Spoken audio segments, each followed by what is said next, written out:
welcome to our annual Smart Parenting online workshop. My name is Adolescent. I am a family life practitioner, I'm a psychologist, and I'm also the founder of Parenting Support System. I'm the author of Smart Parenting, Help Who's the Stranger in My Home, and the Parenting Journal. At Parenting Support System, our major goal is to help parents, to provide parents with practical tools, information and resources to raise their children into well-balanced adults. And one of the tools we provide parents is our workshop. Every year we have our annual workshop where we invite parents, where we provide them with skills, tools and resources on how to raise their children for the year. Our theme for this year is preparing your adolescents for the future. It's no longer news that the world is evolving. We all know that new things are coming up every day, new innovation, new technological advancement, new jobs are coming up. Are your children ready for this future? That is why at this year's Smart Parenting online workshop, we have seasoned professionals who have worked with adolescents, who have worked with teenagers, and who are working with young adults. These seasoned professionals will be giving us different topics. We'll be talking about different topics on how to prepare your children for the future. We have someone that will be talking to us about how to create a sense of purpose and grit. We have another person who will be talking to us on how to raise responsible and independent adults. What about life skills? We need to learn how to equip our children with life skills that will help them to survive independent living. We have another person who will be talking to us on character building and career development. Social skills is another thing we'll be discussing, because it's one thing for your child to be academically sound, to be physically fit, but not socially equipped. So we have a communication expert who will be talking to us on social skills. And finally, we'll be having a business guru who will be teaching us and giving us tips on how to help our children to become financially independent and also financially disciplined. What are you waiting for? If you've not registered, please go and register. Invite your friends, invite other parents of adolescents, other parents of emerging adults to be part of this workshop, and you wouldn't regret that you did. Thank you.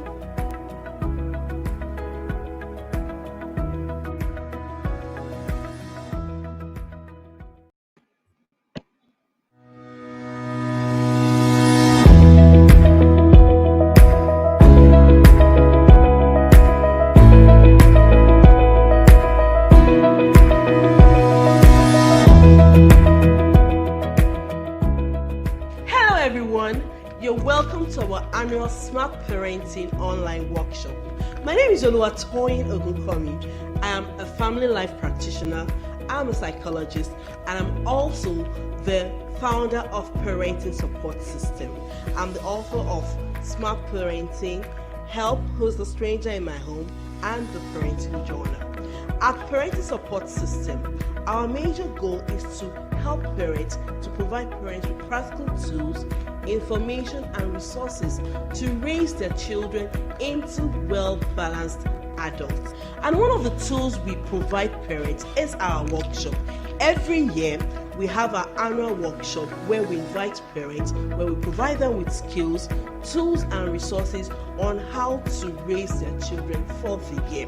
Our theme for this year is preparing your adolescents for the future. It's no longer news that the world is evolving. We all know that new things are coming up every day, new innovation, new technological advancement, new jobs are coming up. Are your children ready for this future? That is why at this year's Smart Parenting online workshop, we have seasoned professionals who have worked with adolescents, who have worked with teenagers, and who are working with young adults. These seasoned professionals will be giving us different topics. We'll be talking about different topics on how to prepare your children for the future. We have someone that will be talking to us about how to create a sense of purpose and grit. We have another person who will be talking to us on how to raise responsible and independent adults. What about life skills? We need to learn how to equip our children with life skills that will help them to survive independent living. We have another person who will be talking to us on character building and career development. Social skills is another thing we'll be discussing, because it's one thing for your child to be academically sound, to be physically fit, but not socially equipped. So we have a communication expert who will be talking to us on social skills. And finally, we'll be having a business guru who will be teaching us and giving us tips on how to help our children to become financially independent and also financially disciplined. What are you waiting for? If you've not registered, please go and register. Invite your friends, invite other parents of adolescents, other parents of emerging adults to be part of this workshop, and you wouldn't regret that you did. Thank you.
Hello. Good evening, everyone. How are you all doing? I hope you're all as excited as I am, because we're going to have an awesome time here this evening. My name is Oluwatoyin Ogunkomi. You're welcome to the Smart Parenting online workshop. Hello.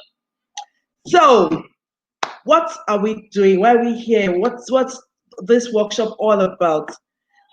The theme of the workshop for this year simply states preparing your adolescent for independent living. And we've gotten seasoned professionals who will be talking to us. Our first speaker will start by 7. Our second speaker will start by 8. And our first speaker is going to talk to us about how to raise responsible and independent adults. So why this workshop? Why did we create this workshop for parents of adolescents? Normally, we would have done a general workshop for parents, but we decided that this year we're going to be more specific. We are going to niche down to parents of adolescents, because that is a phase. It's a phase that it's a group of parents that we don't really cater to. We have people talking to parents of toddlers. We have people talking to parents of children. But parents of adolescents, we do not really have people that are in that line. And I've decided to cater for this set of parents this year. So this year, we're talking about how we're going to prepare our children for the future. The future is here. I tell parents that the future that we think is like 5 years, 10 years away, the future is here, because we need to start preparing our children right from when they are young for the future we are envisioning. And what is really in the future? It's what you've put in your children right from when they are young, is what they're going to exhibit when they grow older. Like the Bible says, train a child in the way he should go, and by the time the child grows older, the child will not depart from it. So, what are the discipline you're putting in your children? What are the life skills you're instilling in your children? How are you equipping your children to survive independent living? How are you training your children and equipping your children to become financially independent, so that by the time they're out of university, they don't have to come back home, sitting at home, waiting for a job. They can actually start creating jobs themselves. So that is why we're having this workshop to cater to parents of adolescents, how to prepare their children for independent living. Another thing we need to know about this segment of parents is that during the time the children become adolescents, there is always this form of conflict in the home between the parents and the parents and the children. Now, for parents who do not understand the psychology of the adolescents, they end up having a very tough time with their children. But that's why we've organized this program for parents of adolescents. So we'll give them tips on how to interact properly with their children, their teenagers, and their young adults, so that when these children are leaving home, these children will become independent, financially independent, they'll become spiritually independent, they'll become even cognitively independent. So today we're having two speakers. Our first speaker will be talking on how to raise responsible and independent adults, while our second speaker will be talking to us about how to develop a sense of purpose in our children and how to develop grit in them. While we're here, I'm going to play the intro again, then we go straight into it. The speaker starts talking by 7 p.m. So let's sit tight, and she will join us very soon. Thank you.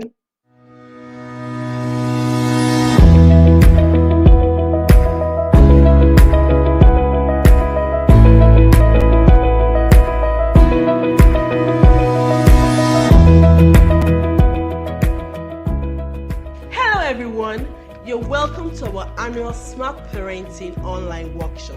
My name is Oluwatoyin Ogunkomi. I am a family life practitioner, I'm a psychologist, and I'm also the founder of Parenting Support System.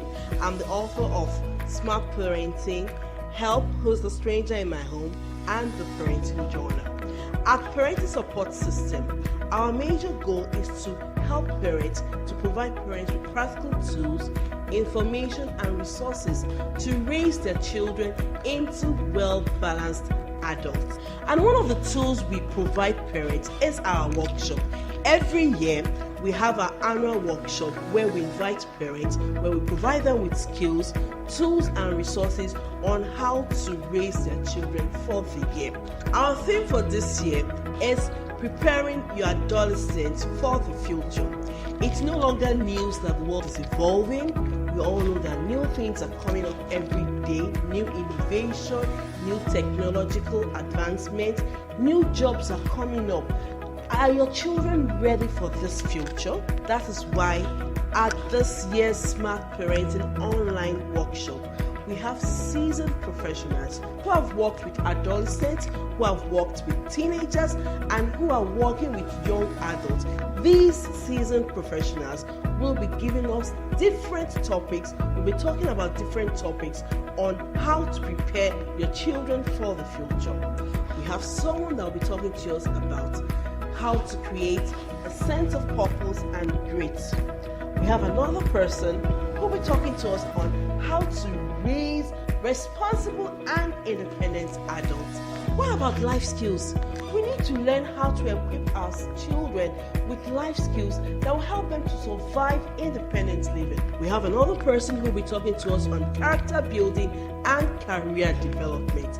Social skills is another thing we'll be discussing, because it's one thing for your child to be academically sound, to be physically fit, but not socially equipped. So we have a communication expert who will be talking to us on social skills.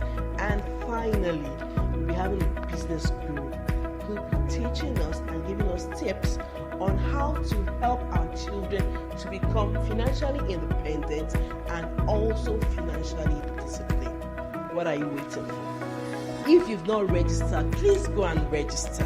Invite your friends, invite other parents of adolescents, other parents of emerging adults to be part of this workshop, and you wouldn't regret that you did. Thank you.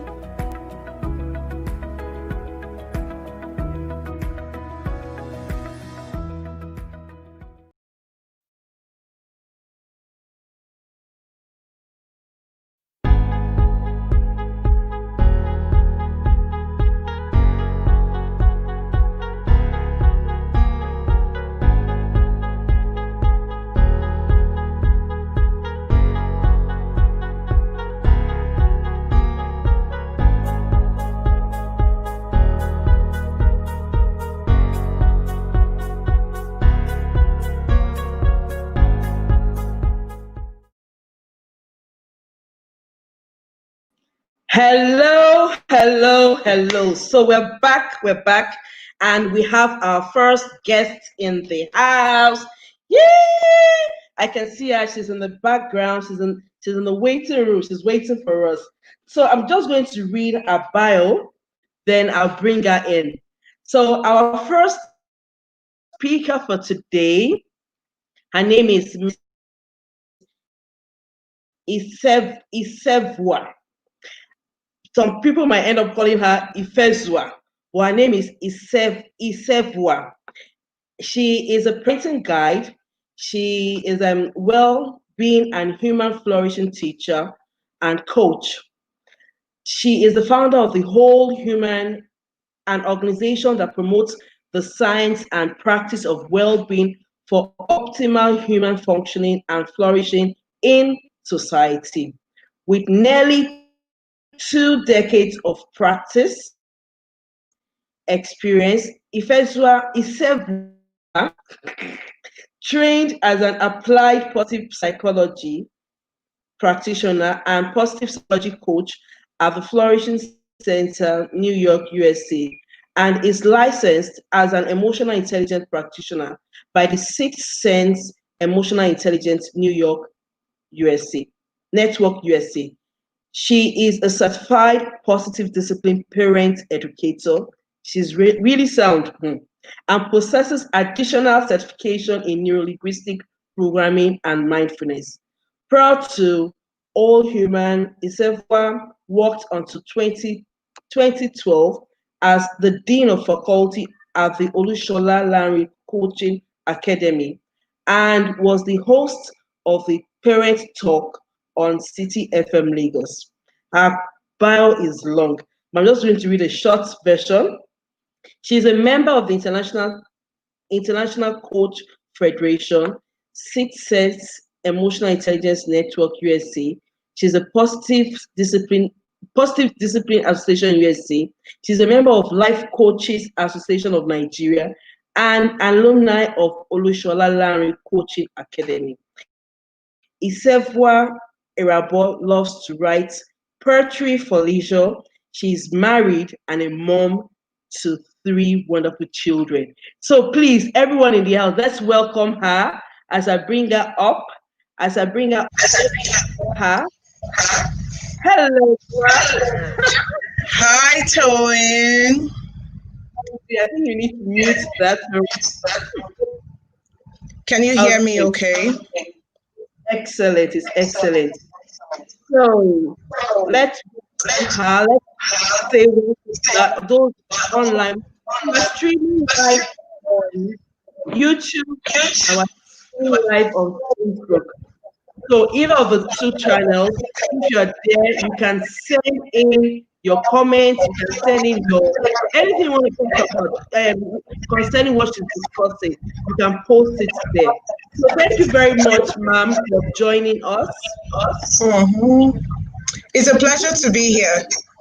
Thanks for having me, Toyin. Thanks so much. So today you're talking about an interesting topic. Yeah. Raising responsible and independent adults. So let me start. Do you have adolescent children? Do I have, what did you ask? I didn't get the question. Do I have what? I said adolescents as children. Well, I have a preteen at the moment. I do not have, okay, so you can call her adolescent. No, Yes, you can yes. call her an adolescent because what we know now from the science is adolescent starts at the age of 10 and she's 10, over yes. 10. So yes, I do have an adolescent as one of my daughters. Yes, she's one. So thank you very much. So I'm going to leave the studio. You're going to tell us everything we need to know about raising responsible and independent adults. Thank you very much. But before you go, please can you pronounce your name very well? It's Isefwa. Isefwa. Okay. Yes, it's therefore. I have a question. So, Toyin, just to clarify again, my talk time is about 45 minutes, and afterwards yes. I take questions, right? Yes, for 15 minutes. Yes, please. Okay. Awesome. So, thanks for having me. Thank you for being here. So, I'm going out of the studio now. Bye.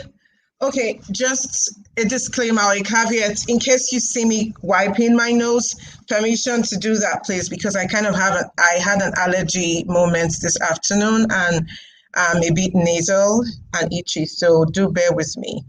So we go straight today. Tony has asked me to speak to her group on raising responsible and independent young adults. And I like to call them young adults because they are, from the science, they are in between childhood and adulthood. So they're not adults yet, neither are this group of children. They are our children, neither are they babies or children. And you can actually hear that from when you communicate with them and you make the mistake of even saying child. There is the look around, I'm not a child anymore, but at the same time, they're not adults. So I always find that interesting. And before I get straight into the topic, I just want to drop a quote, something that has driven me for years now. And a couple of years when I had my kids, it dawned on me that the future that we're looking forward to, the adults that we are in future, that we meet, that we are in future, we did not just happen there. Something happened along the line. So that is why I like to say that I believe that the place where the future is created, moment by moment, minute by minute, is in the inner souls of our families. Every family does have a soul. And with every interaction, with every communication, with every experience, everyday teachable moments, those moments are actually building blocks for the adults that we are raising. And I think that because our lives are so fast-paced, we sometimes tend to forget that. I do forget that. And I catch myself in moments where as a parent, I begin to behave, particularly when I'm under stress. And as I work with parents, I find that this is a really critical part. When we're under stress, we actually go against our values, go against the things that we're trying to raise and build in our children. I like to really, really use the word build, because we are building. We're building brains. And I find that we tend to go against it, and we begin to do certain things that sabotage the future adults that we're raising, right? So this is the time that I pause to say that we are really not raising children, that actually we are raising adults. The baby in your hand is an adult that you are raising. So I just want to leave that as a thought at the back of our mind as we go on. A couple of questions I scribbled down that I want to ask. I'm a coach, so I ask a lot of questions, and for us to begin to ponder upon as we go on. So the first I have here is, what do you need to see in a responsible young adult? If you can type, you can actually, okay, there's a private chat. I'm wondering if I could see our chat, but if I can't, that's okay. If you can't, please, chat with the host. So you can actually type to a response to these questions. What do you need to see as a parent or as a caregiver? What do you want to see, right, in a responsible young adult? Another way to look at that question is, when you notice those adults that you admire, those young adults that you feel, oh, awesome, you can type. If the audience can type anything, that'd be great. They can just type something and respond to the questions. When you see certain teenagers, right, and you're so inspired by them, what do you see in them that make you go, oh my God, this is an amazing kid? This child is so responsible. What is that thing that you see? You can type it into the chat box. Another question would be, what do you want to see also in an independent adult? So 2 critical things I'll be talking about today I want us to bear in mind: responsible and independent. And it's interesting how they both weave together, right? Rarely would you see a responsible adult who isn't independent, right? So they go hand in hand. And how can we actually build this? That's what we're talking about. And the third question would be, what does responsibility and independence mean to you? Or what does it even look like for you? Because when we do not describe or define what these things mean, then the question is, what exactly are we building? How do we know that we are raising one? And sometimes we may mistake what is not responsibility or independence for responsibility and independence when we haven't clearly defined what these 2 things mean. And as we get along, I will just give some explanation about what I think that they mean and how from the sciences we can build them. So hold on to those questions and ponder about it. Can you clearly say what a responsible adult looks like, or what an independent adult looks like? I find that the dictionary definition of independence is tricky, right? It gives a definition of independence in 2 ways. And one way is an adult who is able, so this is me paraphrasing the dictionary definition, an adult or a person, not necessarily an adult, a person who is able to think, so think independent from others, right?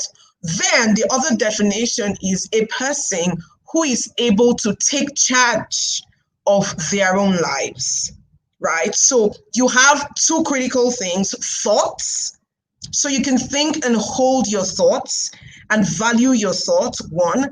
And also, Mr. Emmanuel, good to see you. And you can think, and then you can actually take, again, that word, responsibility for your life. So you see how independence and responsibility, how they're intertwined.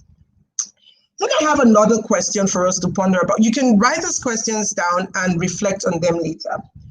So what will be different for you as a parent, as a caregiver, even as an educator? Because it's not just parents that are raising children, right? Even as an educator, what would be different for you if you could think about responsibility and independence as core life skills? or core life resources? What will be different about how you parent? Because a lot of times I find that parents we have our babies, and by the way, this is a totally judgment-free zone, right? So when I make certain references, it's not judging you as a parent, it's just using illustrations or observations to explain the point. I find that many times we actually assume that responsibility would suddenly happen to our children, or our children will suddenly become independent, right? So it's interesting. This is where I would say that in reality, think about the babies, when we have babies, there is a likelihood that because of the way we begin to nurture our babies who are largely dependent, our children or the human race is actually at risk of dependence. Did you hear that?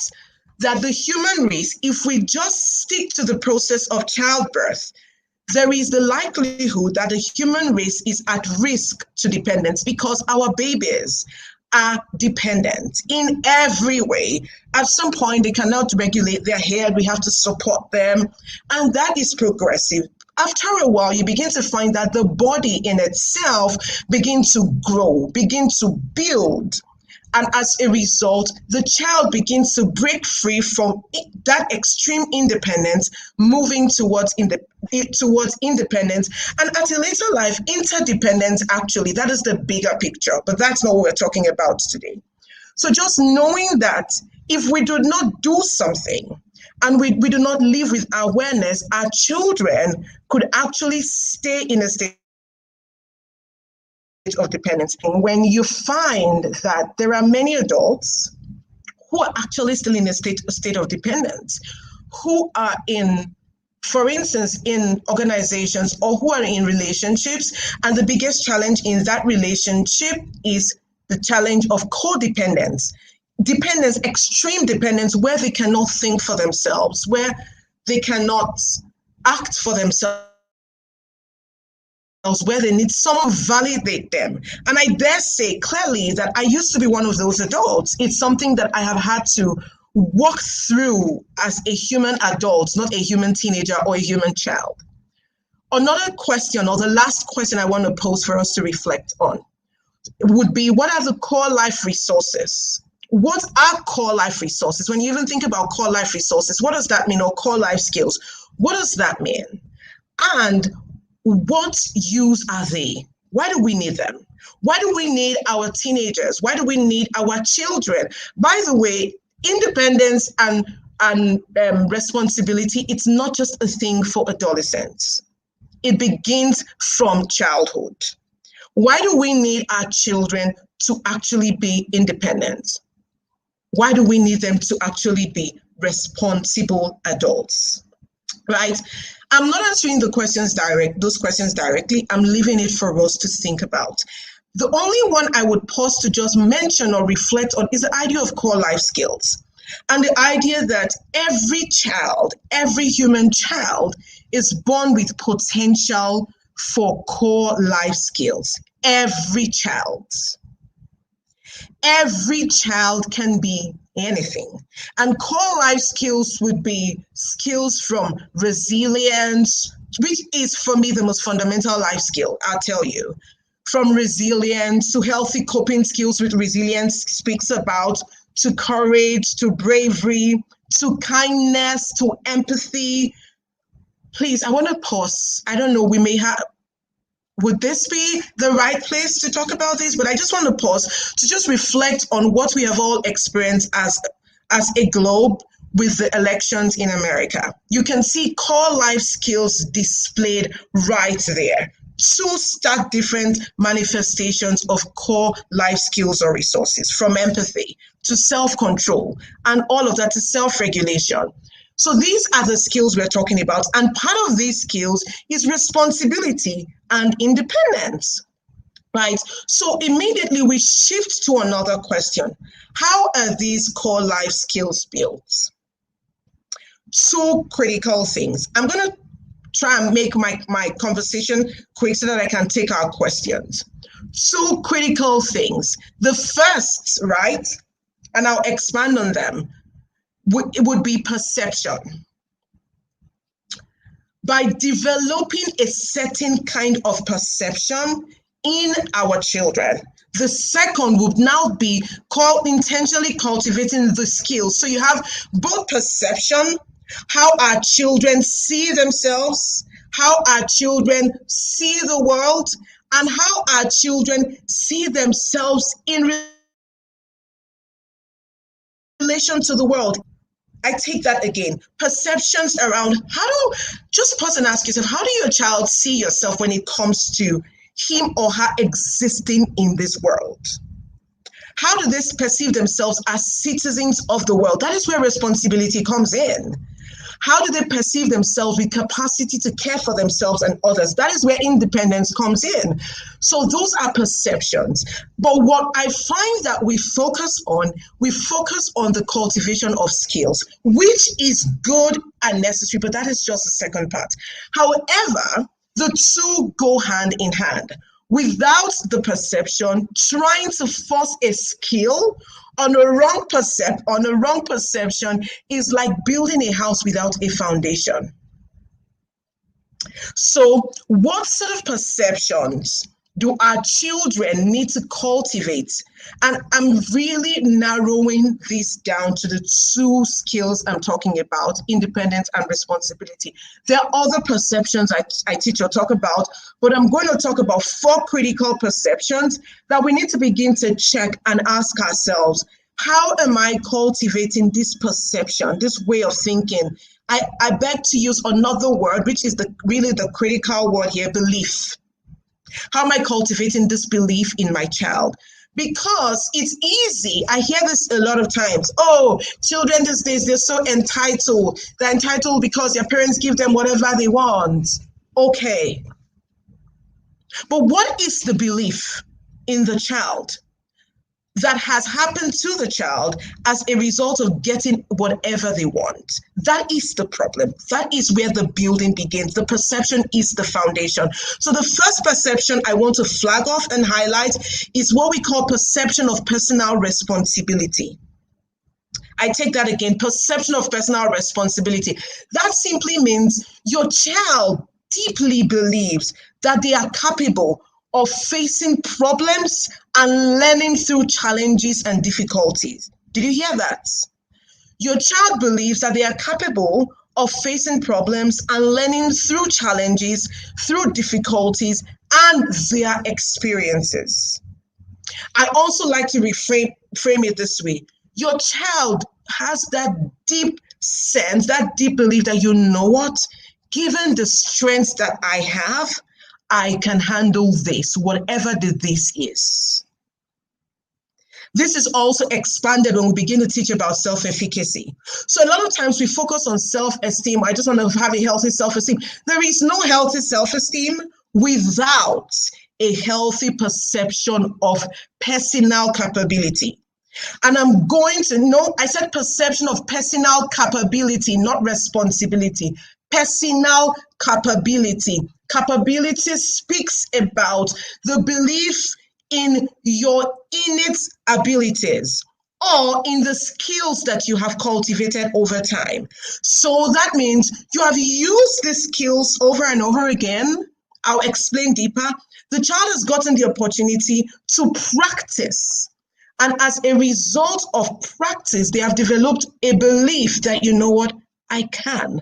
This is where I always supposed to say, I believe in affirmations. But guess what the science tells us? When you say an affirmation that you do not believe, it doesn't work. That is why I remember when I started coaching, I write affirmations. Like I remember for my boss, I used to write affirmations for my boss. I write affirmations. However, after years of writing affirmations, I realized I didn't even believe some of them about myself. So the way to believe the affirmations is actually to allow and expose our young adults, or to believe in their capabilities, to try and try again and practice. So try on things that make them feel responsible. I'll expand on that quickly. The second one, perception of personal significance. Please take note. And this simply means that our children, our young adults deeply believe that they can contribute, they are capable of contributing in meaningful ways to the community they live in, to the society. They believe that their life is meaningful, that their life has purpose. Now, somebody is going to ask me, oh, purpose is a big word. Purpose is what we begin to talk about when we are older. No. I don't know if any of you have experienced this when you invite your children to do a task with you. Maybe you're in the kitchen as a mom, you're cooking, or you're at work, you take your child to the office and you give your child a task. I want you to pause many times and notice, especially a task that you know that they want to do or enjoy doing with you. Notice, even sometimes they don't know how to do, but you just tell them, you know what, can you help me do this? Can you try this out? Help me do this. They are extremely excited. And because of that involvement, your child begins to develop the perception that I have personal significance. My life has value. So how do you develop this perception? The second one I talked about, I will get a bit deeper. Simply, I like to say is involve me. The child, our teenagers, our children are screaming out, involve me. I give you a practical example that just happened. And I dare say it's in the little things. Before I started this session, I called my older daughter and I said, you know what, I'd like to use your laptop because I have some things on my own computer that I just want to flag off for my session. So I'm going to use your computer, but can you turn it on and help me navigate and get into StreamYard? So I invited her and she logged me onto this platform. As tiny as that is, within the community that she lives in, she begins to recognize how she's contributing. And over time, this perception is cultivated. The third one, perception of personal influence over life. Now, this is where the independence part, so the first two I talked about, a lot of times speaks to the cultivating responsibility. And because when a child believes that they are capable, when a child believes that they matter, when a child believes that I belong here, this is my community, I contribute here, the ripple effect is responsibility. Responsibility simply, if I want to break the word, is to be responsible. They suddenly start to see within themselves, and because they've done these things, practice certain things over time, they see how they actually belong. And so it's not just when we talk about chores. I'm sharing this science part so that when you give your kids chores, right, or you tell them to do X, Y, Z, you understand what you're cultivating. It's not just do chores when you grow up, you'll be responsible. I want us to understand what the deep connection underneath is the perception. The more they do and contribute. So again, the third one, perception of personal influence over life. So allowing our children from when they are babies, I dare say, particularly in their teenage years, to begin to believe, to create a perception that they do have an influence over their lives. It is such a pain if as an adult, you've ever experienced seasons of depression, you would know what this means and why this is an important part to a perception to impart in our children. And it is not by telling them, it is not by saying, you know what, you're capable, you can do it. It's by actually using everyday experiences to create the belief, because that's what forms the belief. If you say it and the environment and what happens in the family or within the school does not align with what you say, it doesn't get cultivated. So perception of personal influence over life simply speaks of the capacity to understand that one's actions and choices influence one's life. So it's like cause and effects. So the child knows that my action, my choices influence my life.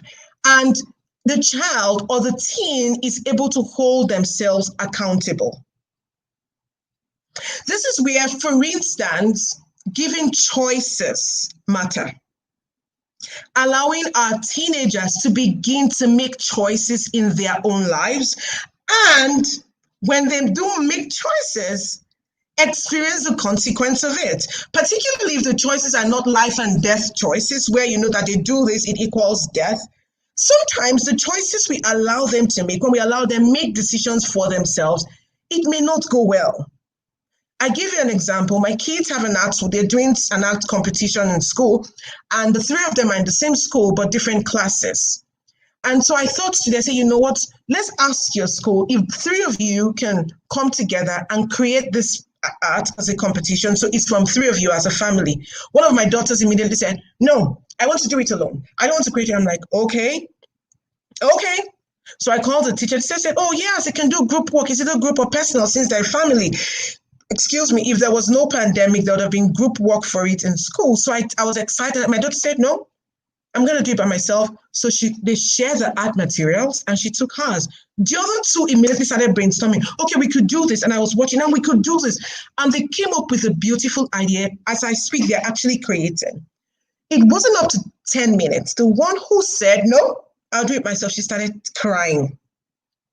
Because she was walking to do this thing. She was looking at her sisters. They were brainstorming. Obviously, the togetherness, everything, and she was already making it. And she started crying, Mommy, you're not going to support me. And I'm like, we had the opportunity. You said you wanted to do it alone. I will support you. However, I do have a session. So why do I share this story? In that moment, she chose to influence. She chose, and her choices have consequences. The consequences, her art may not be as amazing as the one her sisters are collaborating, but that is an opportunity. I can decide to rescue her from the pain, right, that I know would definitely come when she sees two of them working together and she's isolated. Or I can decide to let her have control, because that's okay. It's not a life and death. And when I let her have control, she takes responsibility. She's independent. There is a consequence. That is a learning opportunity. It's not always going to be rosy, but that is how these perceptions are built. And the fourth perception that relates to this conversation around responsibility and independence is what we call judgment skills. And that simply means that the teenager or the young adult, even children, begin to believe that they have capacity for making decisions. So judgment speaks about decision making, for making decisions and choices that reflect their own moral or ethical principles. So for her, it was important that she does her art and it's a personal work. So that's her own judgment skill.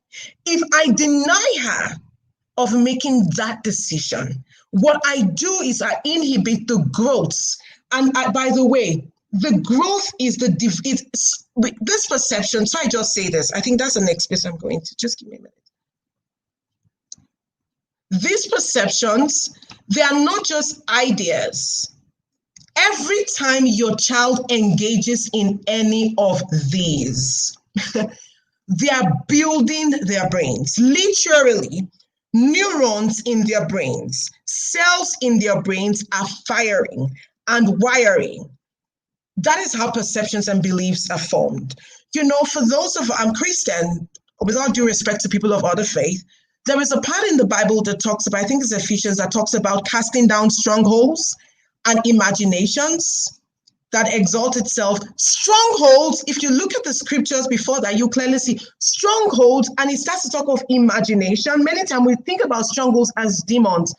I'm sorry, I dare say strongholds align with what we call in psychology as mental schemas. And that is the deep state when beliefs are deeply ingrained.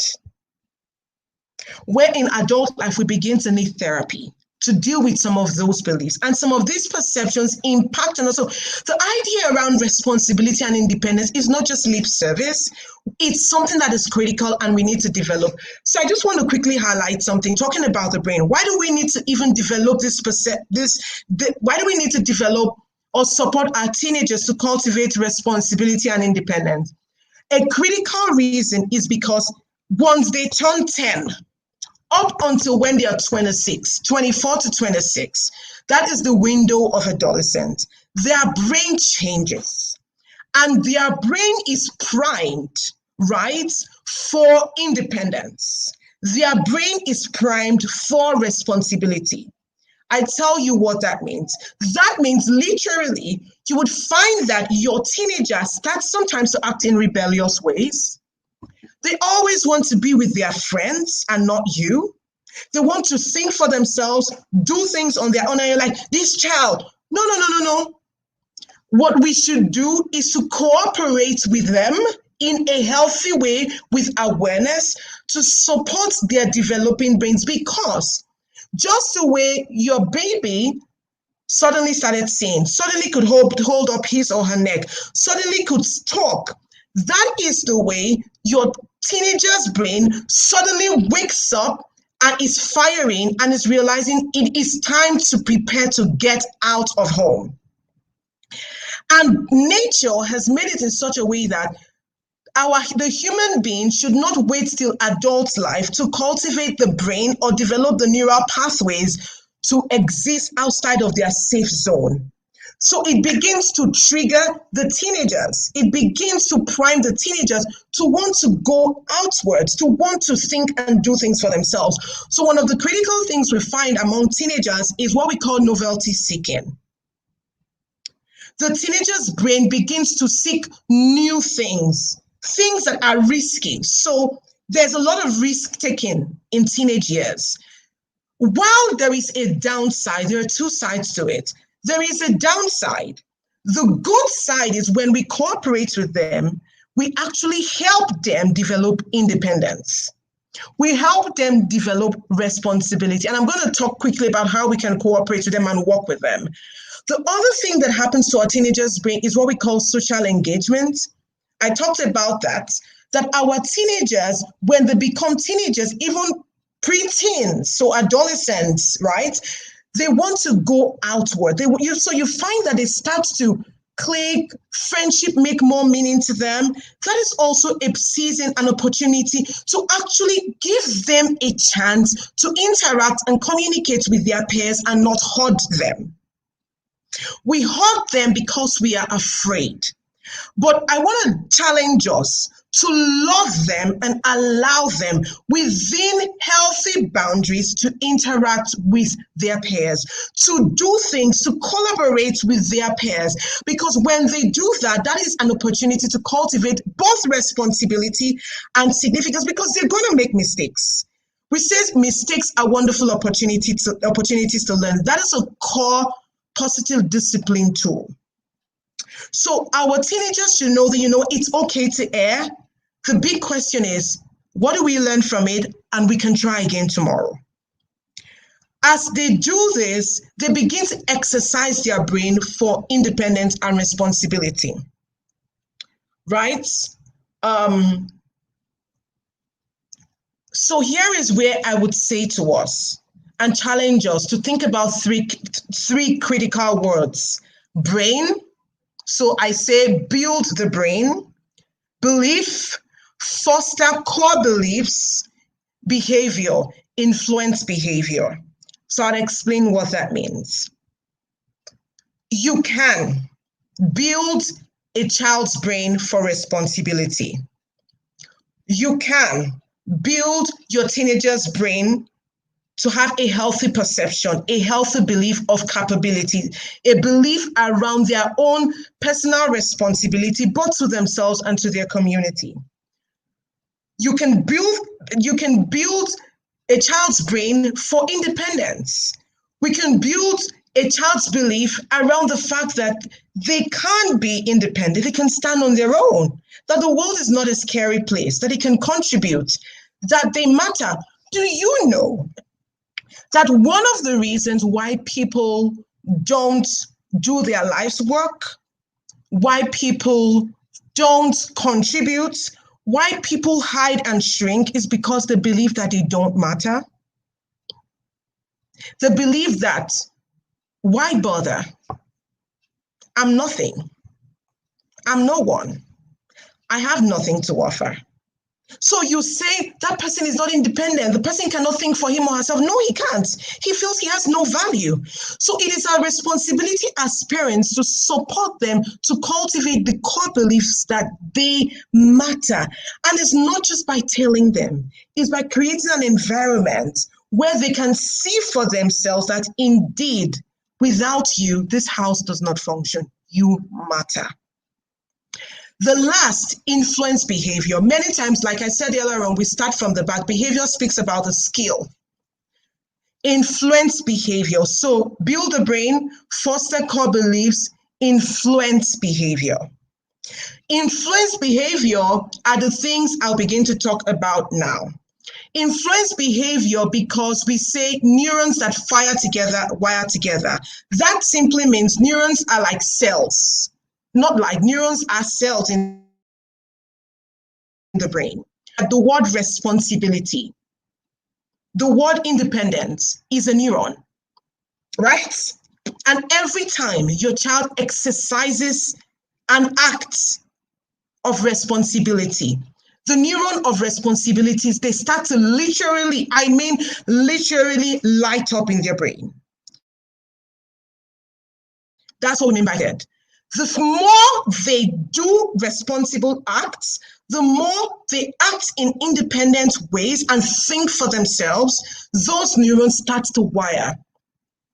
And the more they wire, they build strong connection. That is why you have some adults that are just go, go, go, go, go. They are thinkers, they're independent, they fire those neurons.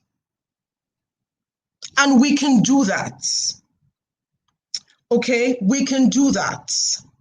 So here are some funny, not necessarily funny, but I want to share some ideas around the word responsibility and what it means at a deeper level. So responsibility means shifting our child's thinking or even our thinking as adults from I to we. From I. Notice that our younger kids do a lot of it's my own. The pink cardboard is my own, my own. Responsibility speaks to part of being in community with others, knowing that another way to look at it is other people matter. This begins to speak not just of responsibility towards self, but social responsibility, that other people matter. I don't know if you guys saw what's going on. I saw the letter. I don't know if it's actually the letter. I've not been in the news today, but like something circulating, the letter that former President Trump dropped for President Biden. And in the letter, he wrote, I don't know if this is true, by the way, please, or it's just social media, but I found it instructive to share here. He wrote, Joe, you know I won. That we've heard it for the past 4 years. It's so huge and it's so big. But responsibility speaks up to we. Other people matter. So how do we teach this responsibility? How do we develop the belief? And how do we also develop the perception? I'm going to talk through all of them together. To build social responsibility, to build personal responsibility, you have to begin by teaching self-reliance. We need to first, and teaching self-reliance is not, I did not say telling the child they are self-reliant. Teaching self-reliance. So one of the ways that I do that is one simple phrase, and my kids know it. Privilege equals responsibility. That means that if you have the privilege as a child of owning a computer, your parents or your teenagers. So I share this because this is a conversation my daughter and I were having today. Her computer wasn't working. It was not that it was physical. She could not log into Teams. And then she started using her tablet, and then her tablet didn't charge well, the battery ran out. And then she comes to me and says, Mommy, please, can I use your phone? And I go, what? And she goes, for my class. I said, excuse me? She said, yes, my computer is not working. I can't go in and my tablet is, and I go, so you want to use my phone? And she said, yes. And I said, I'm sorry, I'm busy. You can't use my phone. By the way, it's your responsibility to ensure that both tools you have to do your work are ready for class. So I'm sorry, you can't use my phone, right? And she pauses and she goes, yes, mommy. And she stands and I said, so what do you want to do? I asked her, when last did you shut your computer? Take note of how I'm using questions. When? And she goes, I don't know. I said, we talked about shutting down every day. She goes, of course, our system was freezing. And she pauses and she goes, I said, so what do you want to do? I asked a question. Because questions, oh my God, questions are amazing tools for parenting. You want to teach independence and responsibility? Begin to ask curious questions instead of tell your kid. So that's one tool I just dropped there. So she pauses and says, when I said, so what do you want to do? She says, she thinks definitely. And she goes, oh, I'll use that spare computer, that is spare computer. And she goes downstairs, she picks it and she does her class. And then I walk into her room and I say to her, when it's break time, you won't be able to use that computer.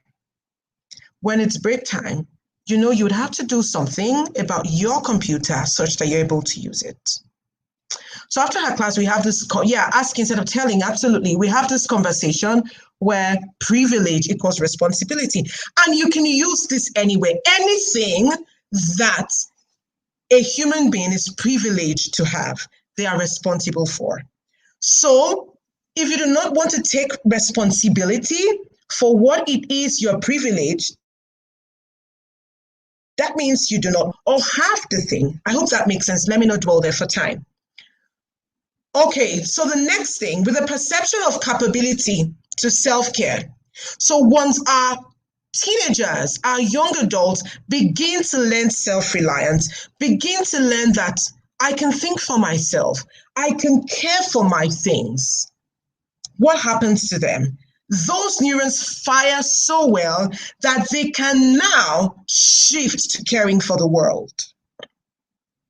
When they can care, they can make their beds, they can do their dishes, they can contribute, then they can begin to care for the world. Now, I'm not saying this comes before this, I'm saying it is critical to ensure that they are able to be self-reliant. To foster this responsibility I'm talking about, it is important to foster belonging. So I explain what that means. Belonging is such a crucial part, first of all, of well-being. Because sometimes when we talk about these things, people begin to think of it in punitive ways, in harsh, critical ways. I like to they just focus on the principles, right? And they ignore the human being. When our children feel that they are a part of a community, I talked about that earlier on, and that they contribute to the well-being, the growth of the community from an early age, from teen years, what happens? The core need is a brain need that is met, is the need for belonging. It is a need. It is, I give an example. My sharing in this group, for me, meets my own need of belonging. My capacity to contribute here, to be responsible when it comes to sharing on this sort of conversations, makes me believe that I belong to the world. I have something to give. One way to foster belonging is through contribution and through care. So what that means is give your teenager room to contribute to the well-being of your family. For educators, those who do Montessori education, they understand these concepts. Allow the children, the teenagers contribute within the school, within the classroom. The other day, my daughter was so excited. She came to me and said, Mommy, do you know what they just told me in school? I said, well, she said, they said we can teach classes. I said, how do you mean? They said she's in year 7. She said, they said we can teach primary, or we can even take a topic in our class. And she was lighting. That speaks to responsibility. She's going to, and I said, so you want, she said, I'm going to teach my sister's class. And she looked at them like, that was the look. Just by the school providing that opportunity for them to contribute. For her, this is where I belong. The brain need is met. And once the brain need is met, she is so motivated to begin to take responsibility, prepare her content, prepare her slide, and go share. That is when independence and freedom starts to happen. I hope this is making sense. So contribution creates a perception of significance and meaning. So just with the story I shared, she believes that she's valued, she believes that she's significant, and then she can contribute, she can be responsible. One critical thing I will talk about now, I just want to ask a question. It's very interesting. The question I wrote here says, is your child learning that the world should serve them, or how they can be of service to the world? Is your child learning that the world should serve them? So that's what we talk about entitled, or how they can be of service to the world. So what's good, right, is academic learning when our young people cannot go out into the world and become contributing members of society. What good is it? And this is the job of families. This is also partly the job of our institutions, as educational institutions, but I dare say it's more the job of families, right? A tool I want to drop to cultivate these two skills is as simple as don't do for your child, don't do for your young adult what they can do for themselves. And by the way, I do not say this in a punitive way, like you can't do this for yourself. So no. It's a mindset I want us as parents to cultivate. Allow them the chance to try, engage, to contribute. And when they do it, don't focus on perfection, focus on process, focus on growth. And when they fail, another tool is we'll try again tomorrow. If they don't do it well, we'll try again. Remember, neurons that fire together wire together. So the more they try, the more they do it, the better they do it, the more responsible and independent adults we have. So do not rob them of the opportunity to cultivate the belief that they are capable through their own experiences. Don't take that away from them. They need to recognize that they are capable, that they can be responsible, that they can be independent through their own experiences. So some quick tips as I wrap this up now. Give choices. Start early. And I must not forget, just the way I dropped the word belonging, to drop the word autonomy. Belonging and autonomy from the science are two critical words, so critical. So autonomy speaks of independence. They are both the foundations of well-being and independence, responsibility, thriving, flourishing,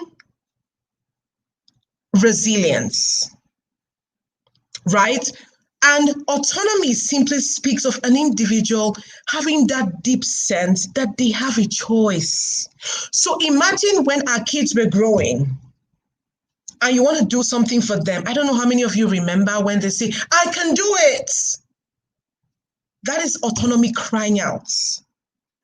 Really, really crying out. Give them a chance. And a simple way is to just begin early to give choices. For those with younger children, sorry, when I speak to teenagers, I like to also mention those with younger children because it starts there and the same principles apply. They want to wear, you bring a trouser out and they want a skirt. Hey guys, is it worth the fight? If it's not cold and freezing, let them wear the skirts. If you think, oh, where they're going to be jumping, maybe it's a girl and her legs will be open, then buy those. They have tights for kids and have shorts, and educate them. When you wear a skirt and you need to go play, you need to wear this size so when you jump up, your pants don't show, to keep it private. Remember, it's private. And they have that. Every time, even for our teenagers, I want to go to the mall with my friends. Why? What are you going to do? But come on. When we have done the value work, we can release them within healthy boundaries. So give choices. Instead of telling, start asking. Asking grows thinking. Thinking leads to independence. Remember the dictionary definition of independence. When you ask any human being a question, they pause to think about the question, reflect. The part of their brain they're using to reflect, the more they exercise it, the more our adolescents exercise it. That part is the prefrontal cortex. The more they learn to think, the more independent they would be. You know why?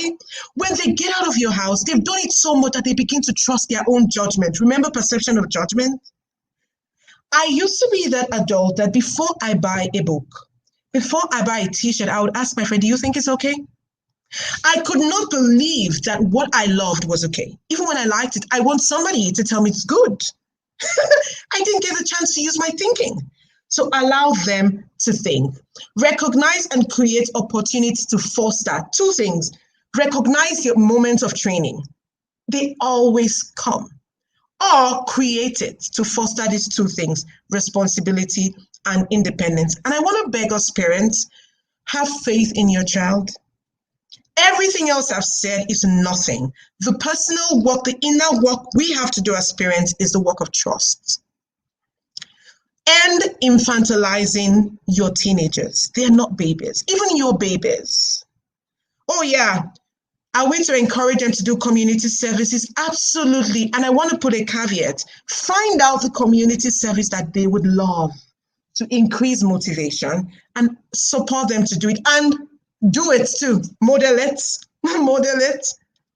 But this is the thing. A lot of times we focus on, oh, go the community service, go do. Those are the bigger things. I really wanted to speak to the smaller things within our families, the little opportunities within the homes they present every day. So as a parent, I said, you cultivate a growth mindset. And a growth mindset simply means you deeply believe that your child can grow, your child can learn. So let them try. Trust them. The reason we have helicopter, there is overcare, is because we do not trust in the capacity of the child, in the capacity of the adolescent to try, to do it. So instead of forcing it, deal with you first. Do you trust that your child is capable? If you do not, can you create opportunities for the child to begin to practice and grow their self-belief and try? In everything I've said, please start with what is right. So while you try, start with what is right with your kids, not what is wrong. Don't go off my session thinking, oh my God, okay, this child does not have this perception. Hey, what's wrong with, no. What is right with this child? What are those areas that you already see that your child is showing, or your teenager or your adolescent is showing a lot of responsibility or craving for some level of independence? Begin, sip into that opportunity and allow them, right? And when they exercise responsibility, when they show independence, celebrate it. And don't celebrate it with good girl and good boy. That's labeling. No good girls, no good boys. Celebrate it by clearly praising it. So that looks like, I would leave here and say to my daughter, thank you. You helped me set up the system for the meeting that I had. Thank you so much for acting so thoughtful and responsibly. I named exactly what I was celebrating. What happens when you celebrate? When you celebrate the moment of them acting proactive, imagine you walk into the house and you see your daughter clean, or your son. If I've been mentioning girls, please pardon me because I have 3 girls and just so all over them.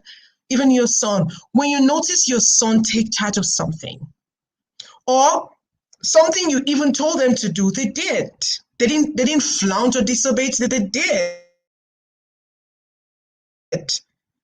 I noticed you did XYZ. Use these words. You acted so independently. You were so proactive. So I want to share something as I wrap up. I want to share something I did for my daughter during last term. During the parents' conference, you meet with each teacher. One word that was so striking that almost, I think, if not every teacher said to me, they said, this girl is so proactive. She's very responsible. She takes initiative. Every word they were using, I was writing. When I finished, and then when they also gave me feed forwards of area of growth, I wrote. I created something, is on her wall right now, like a beautiful piece, and I just wrote all the words, right? And I put her name in the middle. I wrote her name, Is, and I wrote all those words. And I put it right in front of a board by her desk where she studies. And all the areas of growth, I put growth in the middle, and I put it there. When she walked into her room, she started to cry. I discussed with her the things the teacher said this, and they told me how she uses those skills. What was I doing it? I was celebrating it. I think it's a good time to end. And as I end, I want to ask us to please make sure the message of love gets through. Let your child know that they belong. Let your child know that they are significant, and do this by being both kind and firm at the same time, because with responsibility and teaching responsibility, you need firmness. I did not say you need arrogance or you need to yell.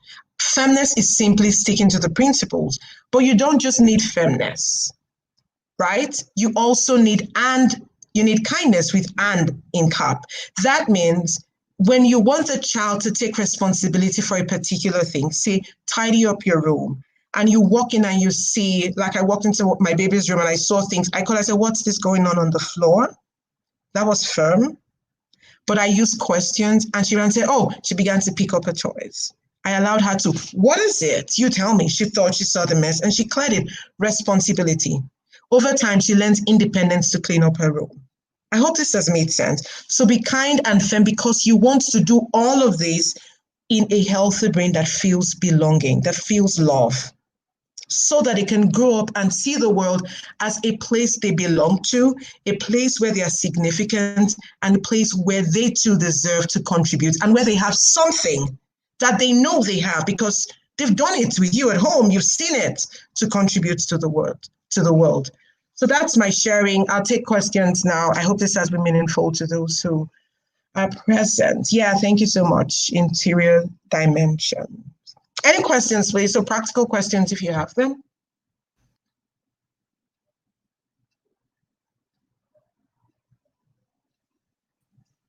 Can you I can hear hear me? you, Tony. Oh, sure. Okay, I hear you now. great. Thank you very much. I really appreciate your being here and the insights you've given to us about how we can raise responsible and independent children. My notes quite filled up, and I can see that a lot of people are, we have some people asking questions and writing comments too. So for anyone that has any question, please, we'd like you to put your question there so that we can respond to the question. She has 10 minutes. She has 10 minutes to respond to questions. So if you have any questions based on all we've spoken about, please let's type in the comment section. And I would highlight it so that she can see. So okay, we have Temita Ologun. Thank you for joining. Interior dimension. Thank you for joining. So if you have any question, please let's type it in.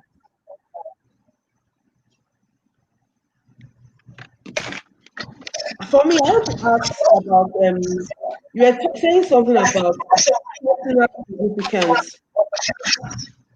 I want you to, if you could speak on that again, because Okay. I noticed most children, I'm going to use the word most, that some children in this time, if you do not, everybody wants to be important, right? That's why I see a lot of people going on social media.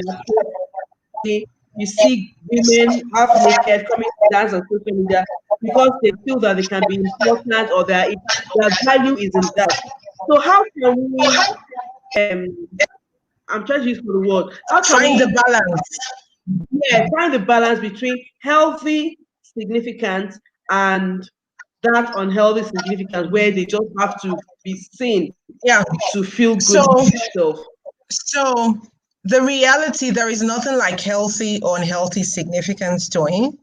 The reality is Okay. when you begin to find that you are working hard to belong. I want to say it that way. When you are working Okay. hard to belong, when you're doing the Okay. extra to belong, it Class. means that it means that there is a gap. It means that there is a need. So there are Mm-hmm. two extremes to this. It is either because you feel you do not belong, you shrink yourself, Okay. right? As a result of it, maybe the kind of temperament you have. So you hide yourself because you feel like don't belong here. Okay. Or when you get into that community, you overdo yourself because you want to belong. The wannabes. Does that make any Mm. sense? So that's not what I'm Yes. talking about. I'm talking about a deep seated, remember, it is a perception, it's not an action of significance. When you feel that you belong, you know it. It is obvious that you know that you belong. You know the difference between knowing that somebody deeply loves you and questioning whether they deeply love you. So you're working hard to make them love you. That's what I'm talking about. City. Can you hear me? Can you hear me? Yes, I can hear you now. Yes. I said, you know the difference between believing that somebody deeply loves you and working hard to make somebody love you. That's what I'm talking Yeah. about. We do not want to Okay. raise children who would go into the world and want to be a wannabe, to work Wanna too be. hard to Yeah. belong. The truth is, they are significant. They do belong. The challenge is because of nurturing or the environment, they developed a perception that they don't. So, what we want to do is to help them develop the perception that they do.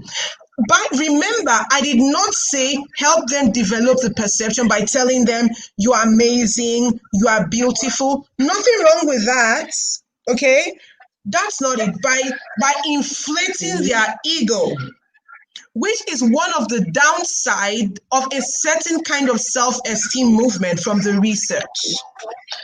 When we talk about self-esteem, there is an amazing science around how to teach it in an effective way to our children.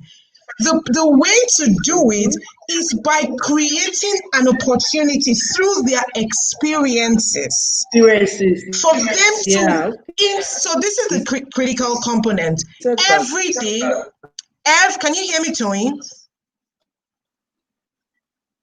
Tony, can you hear me? Or it's my own network? Can you hear me?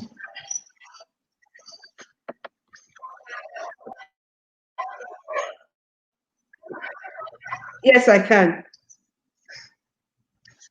Can you hear I me? can hear you. Okay, I was saying I Yes, couldn't hear yes, you. yes. I was saying that this is so important. So let me say, every day, your child is interpreting the experience that they are having with you.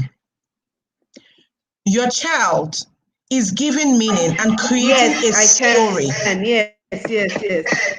Yeah, every day, your child is creating a story based on the experiences they have within the family and in the world that they live in, whether within the school.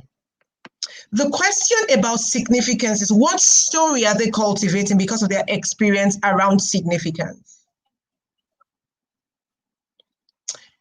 If your child, right? Can you hear me, Tony? I think your network is shaky a bit, I think.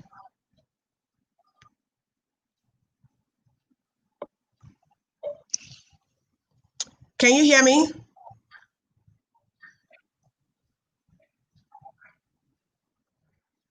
Can you hear me?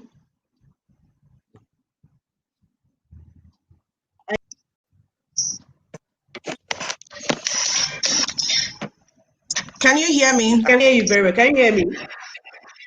Hello, Yes, can I you see can. me? I can hear you. Yes, okay, I couldn't do. No, good to I can see hear you. you. I can hear you. Okay, so I was actually trying to wrap that question up to say to you that every day your child is creating a story about around their beliefs, about their significance in the world. And again, just to emphasize what I said earlier on, it is the simple things, the opportunity you give them both to contribute and to belong. And let me say this, we know now from the science that a child's brain develops, or a child develops completely in a healthy relationship, in a supportive relationship with an adult. So when they have the love that they need, for instance, I'm on my phone, imagine that I'm on my phone talking, and my adolescent comes in and she's talking to me, and I just keep talking as though she's not there. Mommy, I'm talking to you, and I'm just, and I'm laughing, and I'm, mommy. What I have done in that moment is telling her you don't matter. This call does. So that You're is very not to important. Yeah. suggest. That is not to suggest that immediately she says that I should just drop the phone and cut the call. I could be respectful. That is being kind. And pause and turn towards her and say, can you just give me a moment, please?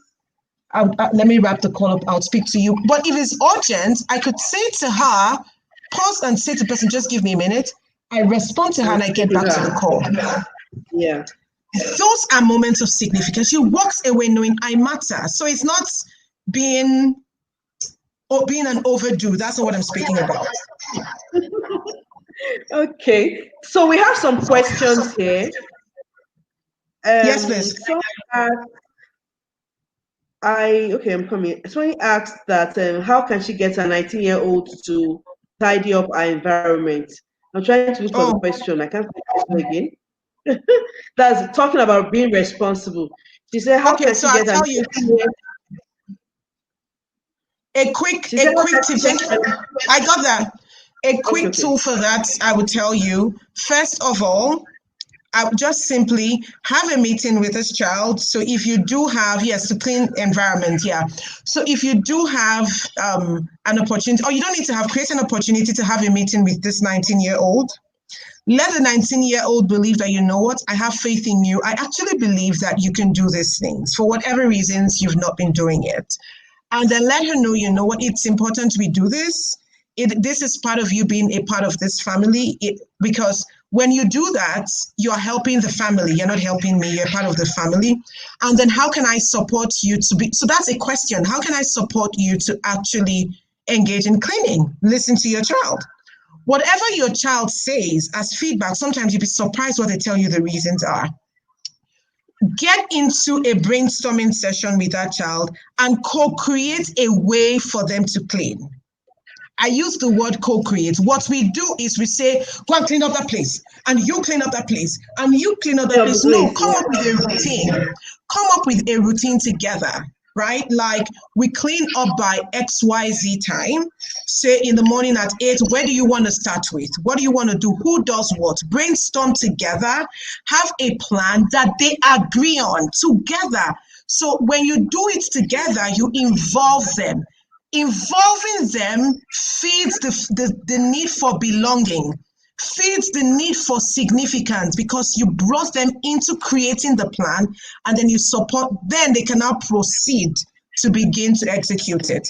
Should they sleep, instead of going, oh, you didn't do it, just say, but what's the plan? Use a question. What did we agree to do? Is anything the challenge? Is the time not working for you? When would this work for you? I hope that works because of time. I hope that answered the question. Yeah. Yes. Thanks a lot. So we are running into the other session. So I just want to say thank you very much. For more questions, we might have people that will be dropping questions. Then I'll actually forward the questions to you, and whatever response you give, I'll post them back on this. So I just want to say thank you so much. Thank you for having me, Tori. It was really, really eye-opening and expository. I learned a lot. A lot. While writing my notes, I was trying to type in the comment section. So I just want to say thanks a lot. To all those that have joined, thank you very, very, very, very much. The second speaker will be here soon. While I'm going to log out of this session and come back with the second speaker. Thank you so much. Thank you, Tony, for Thanks having me. And bye, everyone. Okay, bye. Bye. Okay, so thank you everyone for joining this session. This is our first session for this day one, and our expert, she's actually a positive parenting. Well, I call her a coach. I know she's a life coach, so I can call her a parenting coach too. Anyway, but she's done a lot in terms of positive discipline, and she's really spoken a lot to us today on how to instill responsibility, how to develop responsibility and independence in our children. So I just want to say thank you to everyone that joined. The second speaker will be up very soon. So I'll log out of this video and come up with the next one. Thanks a lot. Bye, everyone.